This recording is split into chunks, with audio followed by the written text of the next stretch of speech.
Selamat pagi teman-teman semuanya. Kalau Indonesia selamat pagi, mungkin yang dari negara lain sudah berbeda waktu. Ya, saya akan sampaikan dalam bentuk sebuah kesaksian dan renungan. Ya, mudah-mudahan 30 menit, 40 menit maksimum ya jadwal acaranya.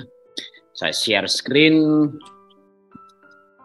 Nanti ayat-ayatnya saya tampilkan saja. Mungkin saya tidak baca banyak-banyak karena formatnya adalah kesaksian. Ya. Jadi ayatnya tidak dibacakan lengkap, tapi dalam sebuah rangkaian cerita. Saya suka dengan sebuah lagu yang berjudul Indah Rencanamu, ya, Indah Rencanamu Tuhan. Tapi kadang-kadang kita merasakan rencana Tuhan itu tidak indah atau susah dimengerti, ya. Misalnya waktu saya mengalami kebakaran tahun 2009. Nah ini bawah buat sekolah, lalu tinggal di atas. Yang kayak sampah ini, gudang buku, itu terbakar habis. Dan waktu terbakar itu bukan lagi di Genting Island atau di Las Vegas. Saya sekeluarga sedang pelayanan di Denpasar. Karena seminarnya keluarga, saya berpikir alangkah indahnya istri diajak bantu tanya jawab. Terus anak-anak kesaksian sebelum saya ceramah parenting, dan anak mendemonstrasikan kepandaian mereka karena mereka para juara dan mendapat beasiswa. Jadi pas pelayanan keluarga itulah rumah terbakar. Jadi pagi-pagi jam 5, jam setengah 4, jam 4 lah kira-kira ditelepon kebakar, dan singkat cerita jam 7 update yang terakhir sudah roboh. Karena kita sekeluarga di luar kota, ya tidak bisa membawa satu barang pun keluar dari rumah. Dan itu habis bis. Jadi kami mengalami yang tidak kami harapkan. Dan kita kan berpikir ya, kita pelayanan, kita sungguh-sungguh. Kalau yang pengusaha di sini mungkin saya nyumbang pelayanan, kok mengalami musibah gitu ya. Singkat cerita dulu aja ya. Kalau ya Alkitab berkata bahwa Tuhan itu mendatangkan segala sesuatu, mengizinkan segala sesuatu, bekerja dalam segala sesuatu, mendatangkan kebaikan. Masalahnya kan kebaikannya di mana kalau mengalami kebakaran, ya. Nah, saya lompat dulu pada 2 hari sesudah kebakaran, ya. 2 hari sesudah kebakaran itu kami foto sekeluarga karena memang waktu harus berjalan terus apapun yang terjadi. Dan jadwalnya adalah pengambilan foto untuk cover buku mengenai keluarga. Maka kami sekeluarga foto ya wajahnya seperti ini. Ini menjadi foto sejarah gitu ya, bahwa setelah semuanya ludes, lalu foto bersama wajahnya berseri-seri. Nah, kalau saya tanya Bapak Ibu ya, kalau habis kebakaran terus wajahnya berseri-seri, ketawa-ketawa, senyum-senyum, itu kira-kira apa yang akan terjadi? Coba Bapak Ibu berfantasi aja seliar-liarnya gitu ya. Kira-kira apa yang terjadi ya. Yang jelas saya dilaporkan polisi oleh tetangga dengan tuduhan sengaja membakar ya, untuk mendapat asuransi. Karena kebakaran kok ketawa-ketawa kayak nggak ada sedihnya ya. Ya tuduhannya sengaja dibakar ya. Jadi saya akhirnya ke kantor polisi untuk minta izin mencabut garis polis line ya. Lalu polisinya bilang ya silakan, tapi kalau Bapak tabrak itu garis ya saya nggak akan kasih surat. Nah, surat apa Pak? Ya memangnya Bapak bisa ngurus asuransi tanpa surat keterangan dari polisi? Oh enggak Pak, saya nggak asuransi, jadi ya mungkin saya nggak butuh suratnya. Mungkin kalau toh butuh bukan untuk asuransi Pak, untuk ngurus KTP yang hilang, surat yang hilang, apa barang-barang yang harus diurus ulang. Jadi nggak diasuransi, enggak. Oh ya sudah, silahkan Bapak tabrak saja itu garisnya. Waktu garisnya ditabrak, maka ada satpam yang menanyakan. Jadi satpam komplek, loh Pak, kok polisnya dicabut? Ya, saya bilang sudah izin sama polisi. Kok dikasih izin Pak? Iya, nggak saya asuransi. Lalu ada kasak kusuk di antara satpam dengan orang, dengan saya gitu. Wah, saya dengar Pak, ini ada yang lapor, kata polisi juga gitu ya. Kenapa kita pasang polis line? Ada yang lapor Pak dituduh sengaja membakar gitu ya. Jadi sudah nggak nyumbang, sudah nggak nolong, ngelaporin polisi. Tapi yang lebih seru tuh di gereja ya. Kalau di gereja itu ada orang kebakaran, ngalami musibah, donatur bangkrut, hamba Tuhan sakit, itu di gereja itu ngomongnya lain ya. Ini diizinkan Tuhan, pasti punya dosa ini gitu ya. Jadi mereka juga nggak nyumbang gitu ya. Tapi malah berkata ini pasti punya dosa ini. Kita nggak tahu aja dosanya apa gitu. Jadi sebenarnya di gereja lebih sadis. Kadang-kadang di gereja, di persekutuan itu lebih sadis, saudara. Nggak nolong, nggak nyumbang, ngomongin, udahlah pastilah. Kalau Tuhan izinkan terjadi itu kan pasti ada dosanya gitu ya. Yang pasti kalau Alkitab itu berkata ada pelajarannya, mendatangkan kebaikan gitu kan. Tapi kebaikannya apa? Sudah kebakaran, difitnah pula gitu kan. Jadi ya itulah yang kita alami. Jadi kalau kita senang dengan lagu walau ku tak dapat melihat semua rencanamu Tuhan, ya itu betul-betul kita nggak bisa ngelihat. Apa ini rencana Tuhan dengan kebakaran yang tidak diasuransi ini? Nah, yang nilai yang kebakar itu 2,5 miliar. Bagi konglomerat yaitu ya mungkin rumah ke-7 lah itu ya.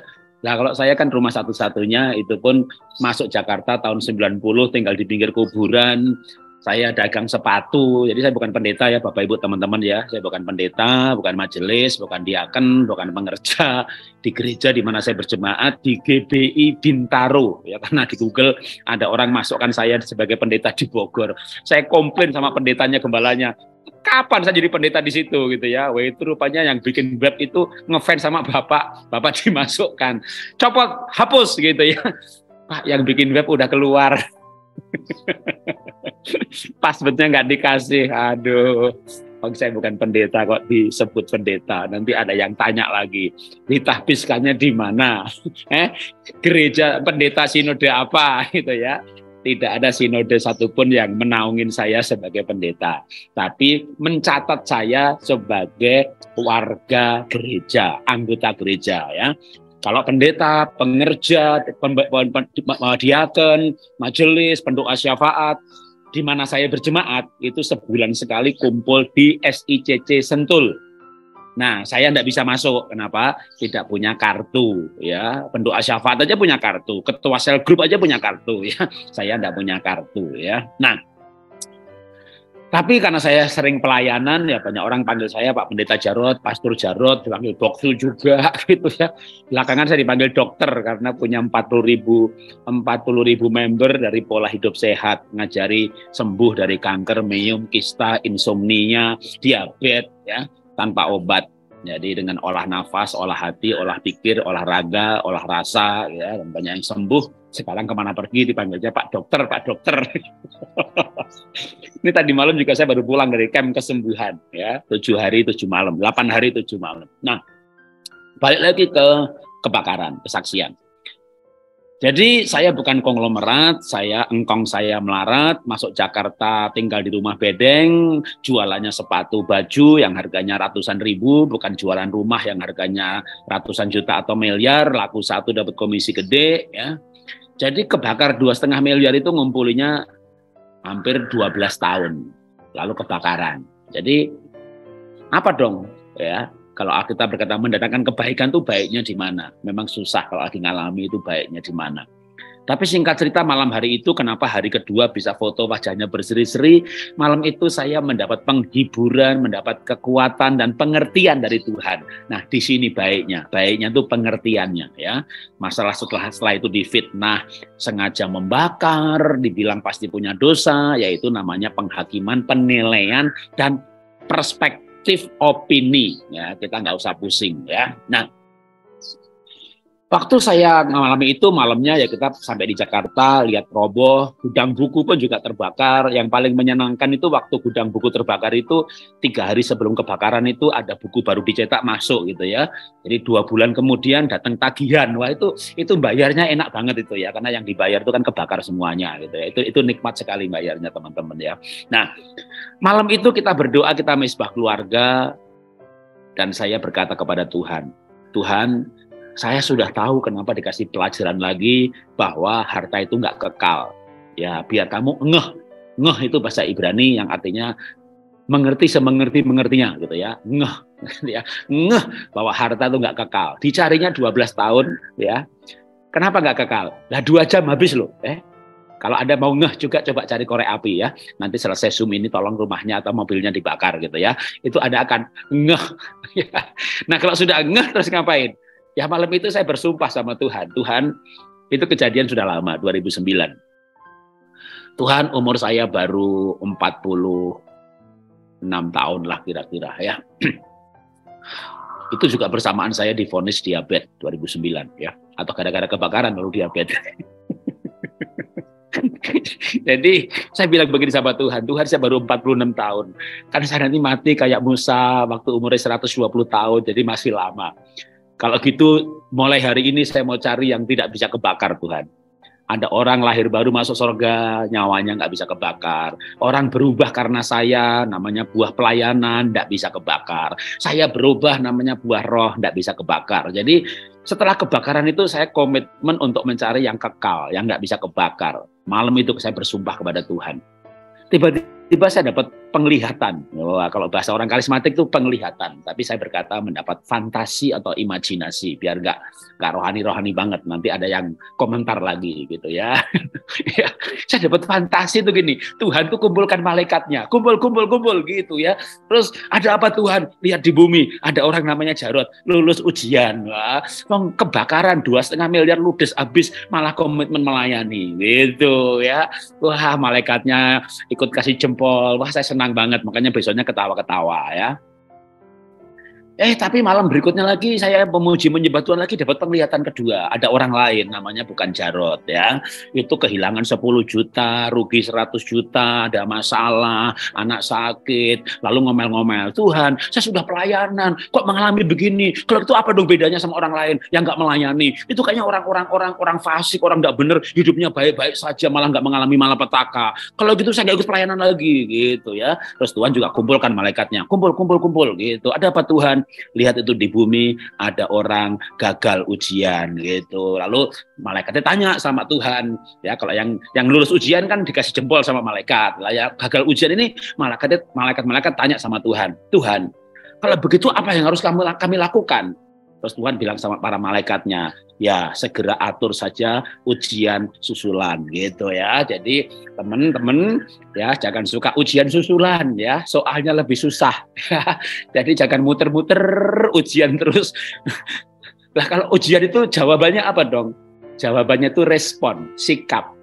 Jadi kebakaran, anak sakit, suami macam-macam udah pokoknya dalam masalah hidup ini kan banyak banget ya. Dan teman-teman pasti punya masalah ya.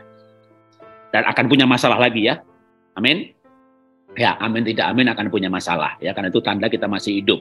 Kalau nggak mau punya masalah saya bisa doakan ya, atau altar call, maju ke depan ya, mati gitu ya, tumpang tangan kematian gitu ya. Itu nanti pasti nggak punya masalah lagi ya. Jadi masalah itu ujian. Lalu jawabannya apa? Nah, jawabannya respon. Respon yang tepat, sikap yang tepat ya. Seperti Bani Korah ketika diuji dia berkata, sekalipun aku mengalami hal-hal yang pahit sampai pinggangku dan buah pinggang itu ginjal, menusuk-nusuk rasanya, aku akan melekat dengan Tuhan dan tetap dekat dengan Tuhan. Wah, itu sikap hidup juga ya. Itu namanya, itu jawaban ujian. Kalau jawabannya salah ya siap-siap aja ya, namanya yang ujian susulan ya. Nah, kita lanjutkan lagi kesaksiannya ya. Ini kesaksian susah-susah semuanya ya. Nggak semuanya sih ya, tahun 98, atau nanti tak kasih cerita juga ya, 98 juga ada momentum-momentum dalam hidup saya, diantaranya kebakaran, karena di situ belajar sampai ngeh gitu ya, ngeh ya, yang namanya kekekalan. Memang pelajaran dari Tuhan itu asik-asik sedap dan mudah dimengerti karena lewat pengalaman. Pembelajarannya itu by doing gitu ya, bukan di sekolah Alkitab, tapi namanya sekolah kehidupan ya. Sehingga ayatnya ini makin jelas. Oh iya, mendatangkan kebaikan yang bukan cuma ekspornya bangkrut lalu mendatangkan kebaikan pabrik gitu ya, huru-hara tokonya tutup lalu diizinkan jadi trading. Nah, itu bukan. Ini kebaikan di sini kalau ayat 29-nya itu mencapai keserupaan dengan Kristus, nggak ada hubungannya sama duit atau usaha ya. Nah, maka setelah kebakaran itu saya bikin yayasan, bikin buku, makin serajin karena supaya bisa mengubah orang lain lewat buku, sehingga akhirnya bukunya sampai 66 buku, dijual sepertiga, dijual separuh, separuhnya dibagi-bagi gratis, dengan kerjasama dengan Pesat, waktu dengan Mission Care juga, dengan kerjasama sama beberapa lembaga, pendeta dikumpulkan, bagi-bagi buku atau jual serba 5.000, udah pokoknya macam-macam caranya gimana bisa mengubah orang lain mencari yang tidak bisa terbakar ya. Oh iya, satu lagi juga makin rajin masuk radio, masuk televisi, walaupun sama televisi juga nggak dikasih uang ya dalam program, berbagai program. Hari ini pun juga tiap hari muncul di Makna TV, itu live digital TV dari Metro Group ya. Dulu di live channel, sekarang itu file lama di sana ya, e-news live channel, sekarang di Metro TV Group yang TV digital namanya Makna TV. Semuanya tanpa fee. Kenapa? Tujuannya untuk mengubah orang lain. Jadi saya berikan kesimpulan bagian satu ya, penderitaan itu sekolah, bukan kutuk ya, bukan apa-apa. Bagi anak-anak Tuhan itu ujian kehidupan. Respon kita lah jawabannya. Respon yang tepat membuat kita naik kelas ya. Kan semuanya mau naik kelas ya, menuju keserupaan dengan Kristus. Naik kelas rohani, naik kelas sosial, naik kelas spiritual, naik kelas ekonomi, naik kelas pokoknya di kelas yang lebih tinggi itu lebih enak. Ngelihat pemandangan aja. Kemarin saya ada camp kesembuhan holistik di Bandung. Di lantai 1 itu cuma lihat pagar. Di lantai 1 lihat pagar. Begitu lantai kedua, wailah ternyata di balik pagar itu lapangan golf indah sekali gitu ya.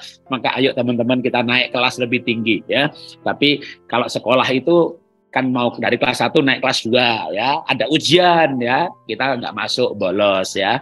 Besoknya ditanya sama bu guru, kok nggak masuk, kenapa? Sakit bu guru, ini ada surat dokternya, padahal dibikin sendiri, dibohongin gurunya. Ya sudah, ikut ujian susulan ya, hari Jumat, wah hari Kamis, Rebu, kita ke rumah teman-teman, kemarin ujiannya soalnya gimana, gitu namanya teman, dikasih tahu semuanya, kita persiapkan, kalau kita ujian susulan hari Jumat, ya ternyata soalnya beda.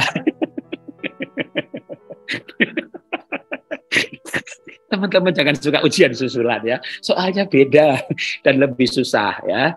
Kalau yang senyum-senyum itu kayaknya pengalaman ujian susulan ya kan, dulu waktu SMA bolos ya kan. Kadang saya tanya jemaat, kalau ujian susulan soalnya sama atau beda? Jemaat jawab serempak, beda. Kok tahu ya kalau beda gitu ya. Rupanya banyak yang pengalaman. Oke, kita lanjutkan lagi ya.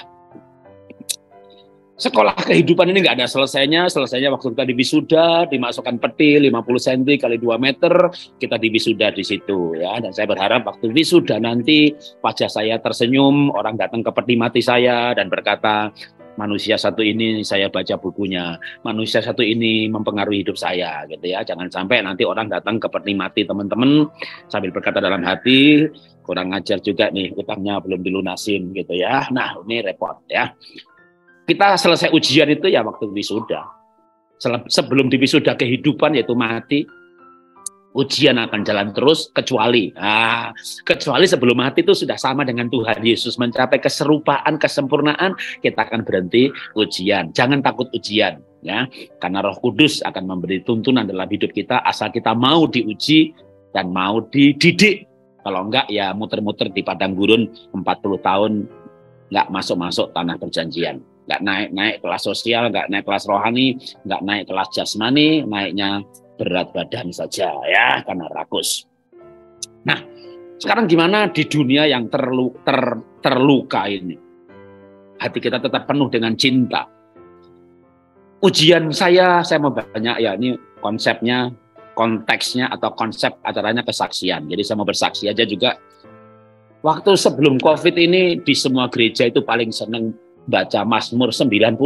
Wah, dibaca kayak jimat. Pokoknya kalau udah baca itu aman, mudah begitu ya. Bahkan ada juga jemaat yang Mazmur 91 ditulis, masukin kertas, dikantongi kemana-mana gitu ya. Tapi saya belum ketemu cerita yang Mazmur 91 ditulis lalu direbus airnya diminum. Itu untung aja belum ketemu seperti itu. Tapi kayaknya kok baca Mazmur 91 itu kayak baca jimat gitu ya. Dan saya pun walaupun nggak kayak jimat gitu ya, ikut mengimani sebenarnya ya, kita pasti dilindungi kan begitu ya. Ya cuma kaget saja. Kagetnya kenapa? Oke, saya ceritakan lagi ya. Saya ceritakan lagi bahwa saya termasuk yang tidak dilindungi. Jadi 2019 bangkrut, masuk COVID, sekolahnya rugi, bahkan akhirnya 2021 pilot. Jadi 2019 itu saya bangkrut dan ruginya 140 miliar. Ruginya itu karena MLM, ya direct selling, dihantam sama platform. Lazada, Zalora, segala macam. Nah, saya ikut bikin online. Wah, disitulah malah banting-bantingan harga, jor-joran gratis ongkos kirim, maka 140 miliar dengan cepatnya dalam 2 tahun habis. Ketika habis itu punya utang 17 miliar. Jadi saya masuk pandemi itu malah punyanya utang. Ya rumah ada, tapi uang cash udah habis. Anak saya waktu itu semester terakhir saya harus jual mobil. Dan sebelum saya jual mobil, istri saya sudah jual anting, kalung, deposito cair sebelum waktunya, semuanya dijual. Ya beruntung aja istri saya masih punya emas 61 kilo ya, yaitu Mas Jarot.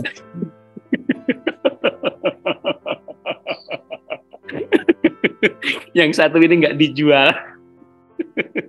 karena spesies langka ya, harus diawetkan katanya ya. Jadi tahun 2019 rugi, bangkrut.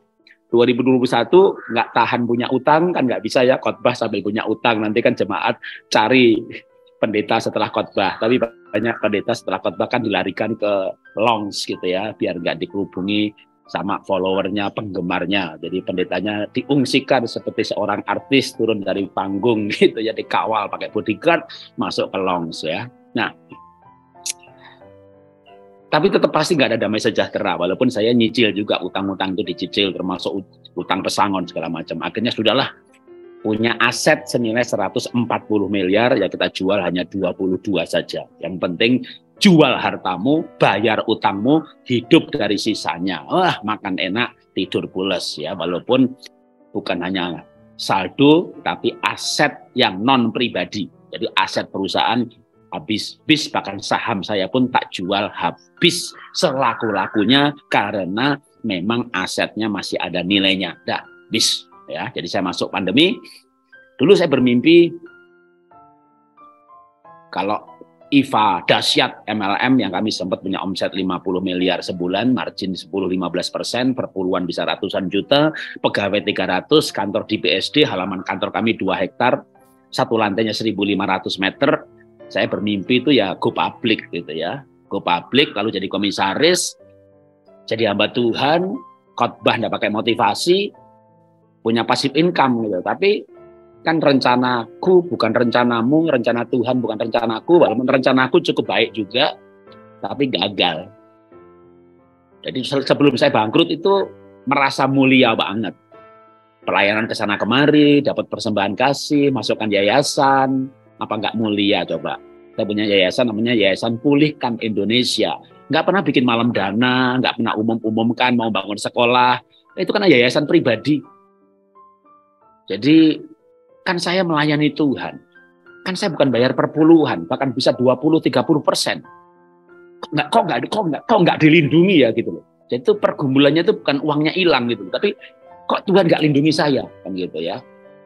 Mengalami kebangkrutan. Nah, ini bersaksi begini di antara gereja dia juga repot lagi nih. Pasti dosanya banyak. Sudah nggak nolong. Aduh. Ya begitulah ya. Tapi itu suka dukanya orang susah tuh yang begitu ya. Sudah susah, bangkrut, sakit, udah kan. Ya diomonginya pasti punya dosa. Ya punyalah. Ya. Tapi kan sudah Tuhan ampuni. Kalau Tuhan ampuni kan dihapus. Kalau dihapus kan nggak ada lagi. Jadi, tapi kalau begitu, kenapa Tuhan izinkan kan begitu kan masalahnya? Kenapa Tuhan izinkan? Firman Tuhan berkata, satu rambut aja jatuh nggak diizinkan. Masuk bangkrut tanpa seizin? Ya pasti diizinkan. Termasuk juga kalau ada di sini ada yang botak-botak, gundul-gundul, maaf ya, Pak Jarot, satu rambut jatuh diizinkan Tuhan. Ya betul. Lah kenapa saya rambutnya rontok semuanya? Ya berarti Tuhan banyak izinkan gitu ya. Cuma siapa yang minta izin aku nggak tahu gitu ya. Waktu zaman Ayub itu yang minta izin setan gitu ya. Untuk terjadi perampokan gitu ya. Nah kalau sekarang siapa ya terlalu teologis untuk dijawab. Tapi kalau mau baca buku saya nulis buku Bedah Kitab Ayub. Kenapa Tuhan izinkan gitu ya. Tapi sekarang ini kesaksiannya saja. Ya itulah yang saya alami. Ya 2019 bangkrut, 2021 pilot, jual aset, udah. Akhirnya betul-betul jadi hamba Tuhan full time beneran nih, dalam arti gini. terima persembahan kasih, terima kolekte, ya kolekte sebagian masuk persembahan kasih, lalu saya terima gitu kan, terus kita makan. Waktu saya makan kolekte, sekarang ketawa-ketawa, tapi pertama kali saya makan kolekte saya nangis loh, Tuhan, aku nggak bermimpi masa tuaku itu makan kolekte, Tuhan. Aku bermimpi itu jadi komisaris, jadi pengusaha sukses, diberkati, terus aku bisa melayani ke sana kemari. Lah kok sekarang aku makan kolektor, Tuhan. Saya enggak siap. Kalau saya hamba Tuhan full timer, memang orang hamba Tuhan berhak atas kolektor, berhak atas persembahan. Jangan memberangus mulut lembu gitu kan. Tapi kalau saya panggilannya bukan full time dan bertahun-tahun jadi pengusaha, itu secara mental juga nggak gampang, teman-teman ya. Sekarang makan kolektor gitu ya. Oke, kita lanjutkan lagi ceritanya. Jadi waktu bangkrut ini terus gimana gitu ya? Ya itu paling seneng ini lagu kesukaan saya nih waktu bangkrut tuh. Walau ku tak dapat melihat semua rencanamu Tuhan. Tuhan, saya nggak bisa lihat rencanamu Tuhan. Saya punya rencana pensiun sebagai komisaris. Tapi itu nggak terjadi. Bahkan saya udah ngajar para full gospel, para pengusaha-pengusaha, apalagi yang donatur-donatur gitu. Kan saya dulu bersaksinya beda. Kerusuhan ekonomi, gonjang-ganjing falas saham 202, gonjang-ganjing kerusuhan 98, dolar naik turun. 2008 ada lagi, waktu itu fase ekonomi apa. Usaha saya selalu dilindungi, dan waktu itu saya bersaksi. Karena saya nggak hitung-hitungan sama Tuhan, bukan 10%, 20%, bisa 40%, bisa 50%. Saya bangun sekolah di pedalaman, tiap tahun 2-3 sekolah. Kalau satu sekolah 200 juta saja bisa 600 juta setahun. Belum membiayai operasional bulanan sekolah-sekolah itu, yang 32 sekolah. Bisa 1 M loh setahun. Dan saya bilang sama Tuhan, saya pakai mobil ya Toyota sederhana. Saya pakai baju batik ini ya belinya lusinan. Saya pakai sepatu ya harganya cuma 200.000. Temanku harga sepatunya 4 juta. Sabuknya aja 2 juta. Sabuk saya cuma beli 30.000 di pasar. Kan saya hidup begitu sederhananya sampai nggak tahu saya ini pengusaha. Dikira Pak Lurah kan pakai batik terus. Batiknya lusinan lagi. Pegawai saya aja HP-nya iPhone. Nah, saya pakai Vivo buatan Cina. Jadi saya tuh hidup begitu sederhananya. Kalau saya nggak bangun sekolah di pedalaman, bisalah beli Rolls Royce juga bisa, beli Lamborghini juga bisa. Kemana pergi naik pesawat Garuda first class juga bisa. Saya naiknya Lion, naiknya Citylink. Dan saya bilang sama Tuhan, Tuhan, saya hidup begitu sederhananya supaya saya bisa berbuat baik. Kenapa Tuhan nggak lindungi usaha saya? Karena itu dulu saya ajarkan kepada para pengusaha. Kalau mau dilindungi oleh Tuhan, pakai uangmu untuk membiayai pekerjaan Tuhan. Supaya Tuhan rugi kalau Anda bangkrut. Lihat saya ini, berbagai gejolak ekonomi. Tidak bangkrut-bangkrut, bertahan terus. Karena saya pakai uang saya untuk kerajaan surga. Lalu bangkrut.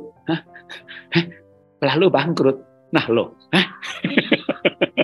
Itu kalau saya ketemu orang yang tak ajar gimana jawabnya tuh ya. Lah Pak, kok Pak bangkrut? Nggak gampang mencari kehendak Tuhan dalam setiap peristiwa. Jadi Tuhan, kenapa Tuhan? Kenapa Tuhan? Kenapa Tuhan? Ya, maka kita perlu menyanyi lagu. Walau ku tak dapat melihat semua rencanamu Tuhan, namun hatiku tetap memandang padamu. Kau ada untukku. Ya itu namanya saya mendapatnya itu ya.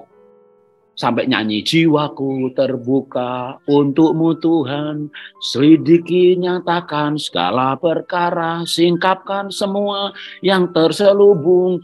Jangan-jangan benar Tuhan tuh kata teman-teman itu, orang Kristen itu, pendoa syafaat itu, pendeta itu, saya punya dosa kali, coba introspeksi, coba. Lah, udah minta dibongkar sama Tuhan, ya Tuhan gak kasih tahu tuh dosanya apa gitu ya. Sombong kek, hedon kek, mamon kek, munafik kek gitu. Ya akhirnya Tuhan tuh begini, ya Paulus itu digebuki ya nggak punya dosa. Yusuf itu masuk penjara ya nggak punya dosa. Malah karena kudus dia masuk penjara. Daniel itu masuk gua singa ya nggak punya dosa. Nggak usah cari-cari dosa, cari aja pelajaran. Aku ngajar apa sama kamu? Ya sudah Tuhan, kalau aku nggak nyanyi jiwaku terbuka Tuhan.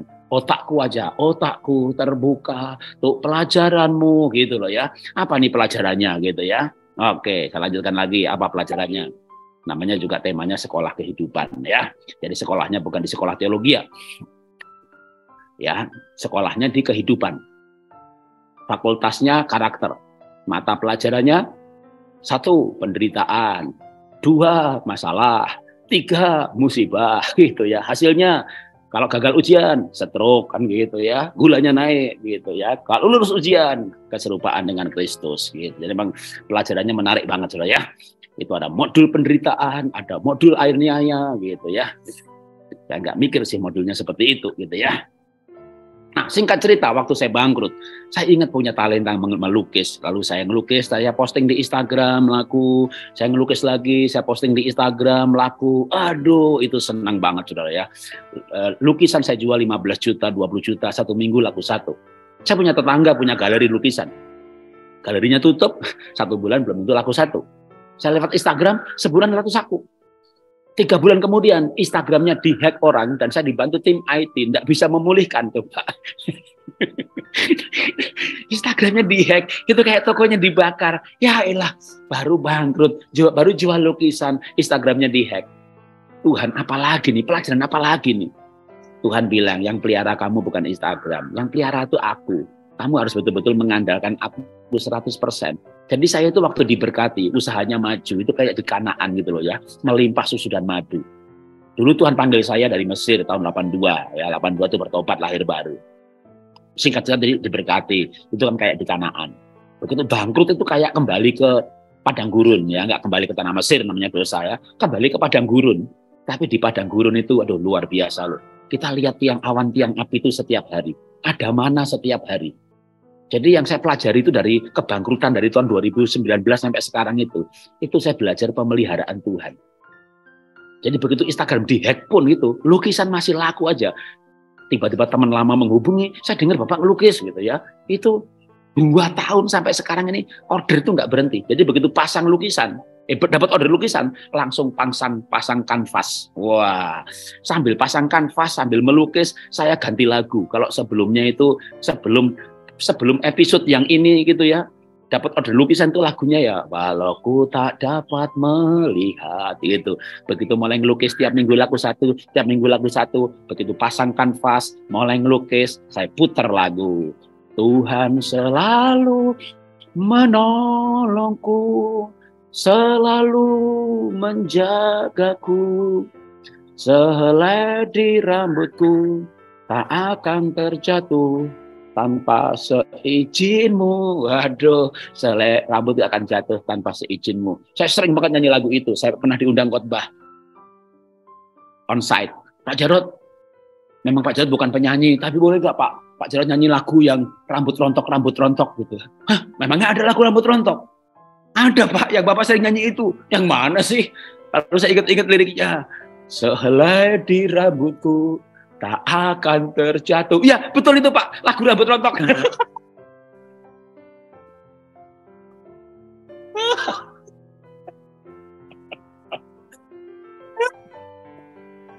Aduh, lagu rambut rontok. Enak aja ngasih nama lagu. Waduh, itu lagunya namanya Tuhan Menolongku. Tahu nggak? Bukan lagu rambut rontok itu. Waduh, itu tapi kata-katanya pas banget itu. Ya, aduh. Tuhan selalu menolongku, selalu menjagaku, Dia mengenyangkanku dan peliharaku seumur hidupku. Waduh, sebelum bangkrut itu namanya dagang, bisnis, untung ratus juta, untung ya gimana omset sebulan 40-50 miliar. Seneng juga nyanyi lagu-lagu berkelimpahan. Waduh, enak banget. Saya begitu bangkrut itu nyanyi lagu-lagu yang melo-melo sambil nangis itu ya nikmat itu. Begitu bangkrut itu lagu favoritnya langsung berbeda Saudara ya. Wah, pemeliharaan Tuhan. Waduh, biar setiap nafasku memuliakan namamu. Waduh, itu sambil nangis bukan sedih ya, karena Tuhan sudah hibur. Merasakan pemeliharaan Tuhan. Tiang awan, tiang api begitu jelas. Jadi akhirnya saya tahu, oh Tuhan izinkan saya bangkrut itu supaya saya lebih intim sama Tuhan, lebih dekat sama Tuhan, sadar bahwa hidup ini kekal, tapi harta nggak kekal, makin semangat melayani, ya. Jadi saya menikmati sehingga bisa menyanyi lagu ini. Banyak lagu hari ini. Teman-teman bisa nyanyi lagu ini? Betapa ku mencintai segala yang telah terjadi. Bisa? Ya, lagunya bisa. Tapi kalau menyanyikan, kata-katanya suka diganti. Ya. Betapa ku menyesali menikah sama kunyo ini. Suami ndak mati-mati, kayak ndak punya suami gitu. Tuhan cabut nyawanya gitu ya. Punya suami kayak setan Pak Jarod. Suami saya buka Herodes Pak, urapan Firaun Pak, tingkah laku Pontius Pilatus Pak. Saya nyesel menikah sama satu ini Pak. Ya. Ibu kalau punya suami seperti Pontius Pilatus, ibu akan punya karakter seperti Tuhan Yesus yang menderita di bawah pemerintahan Pontius Pilatus. Jadi itu adalah ujian kehidupan, ya, ujian kehidupan. Kita pasti menang, kita bisa menang. Kenapa? Tuhan tidak pernah mencobai melampaui kekuatan. Siapa di sini yang dicobai lalu pernah mati, angkat tangannya. Nah, yang sudah mati nggak bisa ikut Zoom, ya kan? Karena di sini nggak ada penampakan, ya, semuanya hidup semuanya. Sekolah kehidupan memang menarik, saudara ya, menarik sekali yang namanya sekolah kehidupan. Saya itu mikirnya begini loh, Tuhan, aku ini kan mau jadi hamba Tuhan, ngajari Alkitab. Nggak usah pakailah praktek-praktek sekolah-sekolah ujian-ujian segala macam gini loh. Begini aja loh Tuhan, baca Alkitab, dapat pewahyuan, diajarkan. Baca Alkitab, dapat inspirasi, diajarkan. Kan enak Pak Tuhan jadi pendeta, jadi hamba Tuhan gitu ya. Tuhan bilang itu namanya guru ya, namanya guru. Kamu kan hamba Tuhan. Kamu ini ngajar kehidupan, bukan ngajar teori ya. Jadi ya harus hidup dulu, menghidupi lalu diajarkan berbagi kehidupan. Nah, cek angel Tuhan jadi hamba Tuhan. Nah, cek angel Tuhan jadi hamba Tuhan. Ngalamin dulu. Mau nggak usah ngalamin loh Tuhan.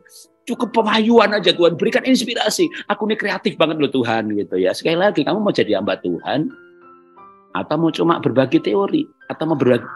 Ya saya pengen berbagi kehidupan Tuhan. Cukup pelajarannya saja. Tuhan bilang ya boleh kalau begitu. Tapi kamu nggak naik kelas kan? Kalau mau naik kelas makin sempurna, orang Hindu aja ada mokso gitu ya, mencapai kesempurnaan supaya mokso. Kalau kita nggak mokso, kalau kita mungkin sempurna nggak pakai mati kayak Elia gitu ya, wah diangkat hidup-hidup gitu kalau bisa ya. Kalau bisa, kalau nggak bisa ya nggak apa-apa pakai mati dulu ya. Tapi lewat segala ujian, waktunya udah cepat. Oke, saya segera selesaikan ya. Segera saya selesaikan ya. Oke. Bagian kita itu bekerja dengan antusias, baik itu melukis, khotbah, cari uang, apapun ya. Kerja di dunia ini sama dengan kerja untuk Tuhan ya. Tapi yang pasti semuanya akan indah pada waktunya. Tapi seandainya pandemi ini membuat Bapak Ibu yang sudah melayani, sudah nyumbang, ikut nyumbang apa itu Pak Heru itu nat atau live ya. Kok masih ngalamin begini, ya mungkin Tuhan izinkan kita di padang gurun supaya kita melihat tiang awan, tiang api setiap hari. Penyertaannya itu nyata di dalam penderitaan, penghiburannya itu nyata dalam kesusahan, kekuatannya itu nyata dalam kelemahannya, kehadirannya itu nyata dalam kesendirian. Kita sibuk dengan banyak orang, sibuk dengan kegiatan, kita nggak merasakan kehadirannya kuat-kuat. Jadi kadang Tuhan izinkan justru seperti ini untuk kita tuh seperti dicas ulang, masuk sekolah kehidupan. Nanti lulus, terbang tinggi lagi, berbagi kehidupan, masalah uang itu dicari oleh bangsa-bangsa. Saya itu sambilan saja gitu ya. Tapi syukur kalau sambilannya itu ya dapatnya emas gitu ya, dapatnya kekayaan. Tapi bukan hal yang utama yang kita kejar. Nggak kita kejar aja, nanti Tuhan berikan pada waktunya. Contohnya, oke, satu segmen lagi. Penderitaan masalah bukan cuma di bisnis bangkrut, dalam dunia pelayanan sering lebih sadis ketika gembalanya kayak Saul dan Anda seperti Daud yang diurapi, yang dipakai Tuhan, dan Anda disingkirkan, Anda dihakimi, Anda dikhianati, Anda di blacklist, Anda dipecat, Anda dikucilkan. Ya, itu bisa terjadi. Tetapi yang pasti Paulus juga mengalami hal seperti itu. Dia mengalami yang namanya bahaya dari saudara palsu. Ya, dia dikira sesat dan sebagainya. Belum lagi hal-hal fisik seperti disesah, lempari batu. Tapi Paulus itu kuat. Karena motivasinya satu aja, nggak banyak-banyak. Kasih Kristus. Karena itu kalau kita mengalami hal-hal seperti itu dalam pelayanan, ya kita ingat saja bahwa hidup ini tujuan kita itu ya di wisuda, roh kita kembali kepada Tuhan lewat gerbang kematian. Dan saat itulah kita sudah tidak bisa lagi berbuah seperti Tuhan menetapkan kita untuk berbuah. Yohanes 15:16. Bahkan Paulus berkata, kalau aku hidup tuh ya untuk berbuah. Karena kalau kita bisa melahirkan satu orang saja atau buah kerajaan, malaikat bersuka cita. Tapi kalau kita bawa 1 ton emas atau 1 kilo emas ke sorga, mungkin malaikat berteriak, di sini sudah banyak goblok, itu apa yang kamu injek? Iya, lantainya emas, jalannya dari emas. Kalau kita bangga sekali jadi orang kaya, punya emas banyak, dan ternyata itu tidak bisa dibawa ke sorga. Jadi kalau saya tanya kepada hamba-hamba Tuhan, pelayan Tuhan, kalau hidup ini untuk apa sih gitu ya? Kalau Paulus berkata bahwa dia sudah menghasilkan buah di Asia, bukan buah jambu, buah durian, buahnya bernama Epenetus. Jadi buah itu bisa namanya Epenetus, Pira Erastus, bisa Joni, bisa Joko. Orang yang lahir baru adalah buah kerajaan. Boleh juga buah roh. Tapi yang pasti sebagai penutup, buah itu waktu menghasilkannya waktu hidup di dunia ini. Saya pernah kumpulkan para pelayan-pelayan Tuhan dan saya tanya, ya bukan dikumpulkan sih, pas mereka berkumpul gitu ya, ada pemuji penyembah juga. Bicara mengenai tujuan hidup, bicara kekekalan. Lalu saya tanya, sebagai anak Tuhan, para pelayan Tuhan, hidup itu mau ngapain? Ya, hidup ini saya hanya pengen memuji, menyembah Tuhan seumur hidup.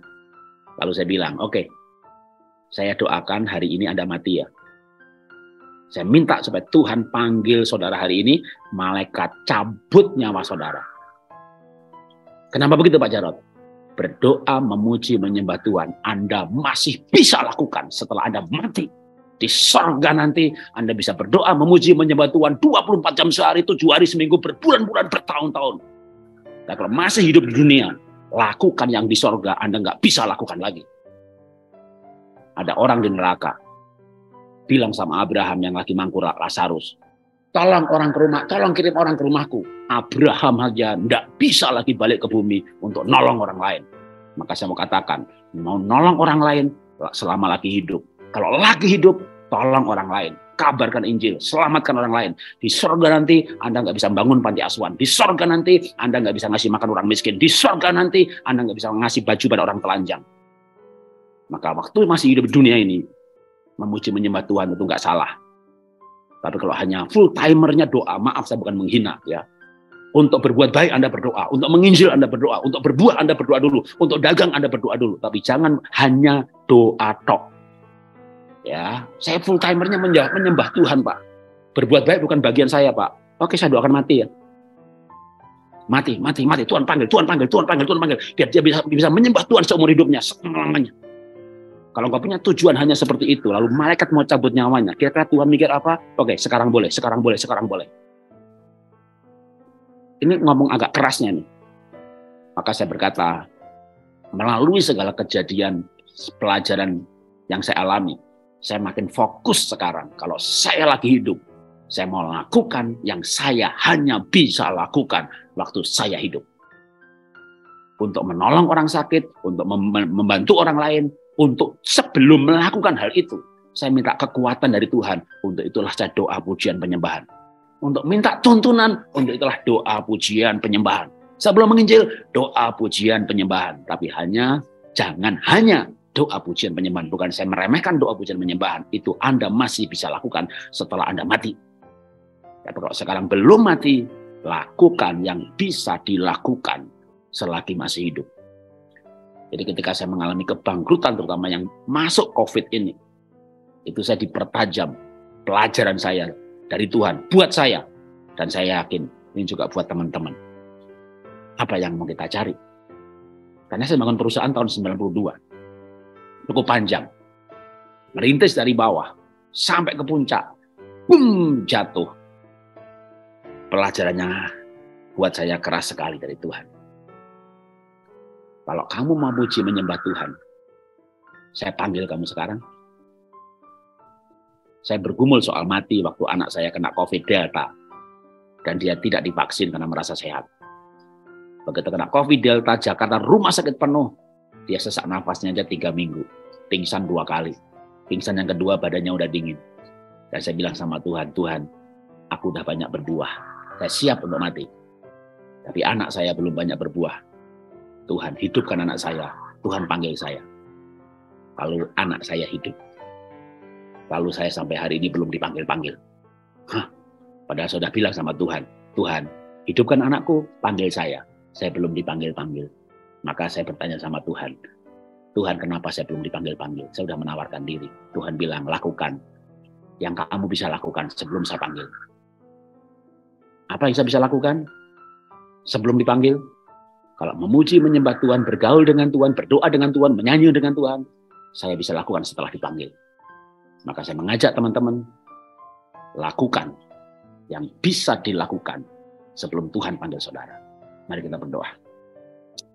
Bapa, kami belajar hidup hari ini. Walaupun pelajaran yang hamba alami rasanya cukup berat, tapi hamba bersyukur, hamba lulus ujian. Harta habis, tetapi roh makin kuat. Seperti Paulus berkata, manusia batiniahku makin kuat, sekalipun manusia jasmaniahku makin merosot. Dan aku bersyukur Tuhan buat semua yang terjadi. Aku bisa menyanyikan lagu betapa aku mencintai semua yang terjadi. Karena semua yang terjadi betul-betul mendatangkan kebaikan roh kami. Dalam nama Tuhan Yesus kami belajar. Amin.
Jika saudara diberkati dengan tayangan ini, silakan subscribe, like, komen, dan share sebanyak-banyaknya. Terima kasih.